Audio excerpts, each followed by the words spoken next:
Hello guys, ఈరోజు water eating డేలో 9th day.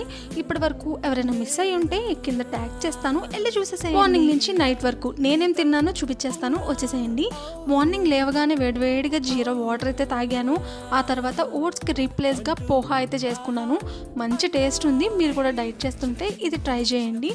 ఇంకా 12కి ఆ టైంలో దానిమ్మ గింజలు అయితే పెట్టిందమ్మా, సో అవైతే కొద్దిగా తిన్నాను. ఇంకా లంచ్కి వచ్చేసి మనకి పెసరపప్పు అండ్ అలాగే సొరకాయ అనమాట విత్ నిమ్మకాయ పచ్చడి. మంచి కాంబినేషన్, ట్రై చేయండి. ఇంకా 4కి ఆ టైంలో గ్రీన్ టీ అయితే వచ్చేసింది, సో అది కూడా లాగించి. ఈ నవరాత్రుల్లో మనం నైట్ ఏం చేసుకోవాలి అని అయితే ఆలోచించక్కర్లేదు. ఈరోజు పాయసం చేసింది, సో రోజుకొక ప్రసాదం అయితే చేస్తుంది. అది మనం నైట్ అయితే డిన్నర్గా తీసేసుకుంటున్నాను. మా అమ్మకి ఫోన్ ఇచ్చి వీడియో తీయమ్మా అంటే చూడండి వీడియో ఎలా తీసిందో. ఉయ్యాలో కూర్చుని ఊక్కుంటూ తీసింది. ఆ తర్వాత ఒక గ్లాస్ మజ్జిగ అయితే తాగాను. ఈ రోజుకైతే ఇంతే. బాయ్. సబ్స్క్రైబ్ మర్చిపోయి. మీకు కూడా ఏమైనా డైట్ ప్లాన్ ఉంటే కమెంట్ చేయొచ్చు.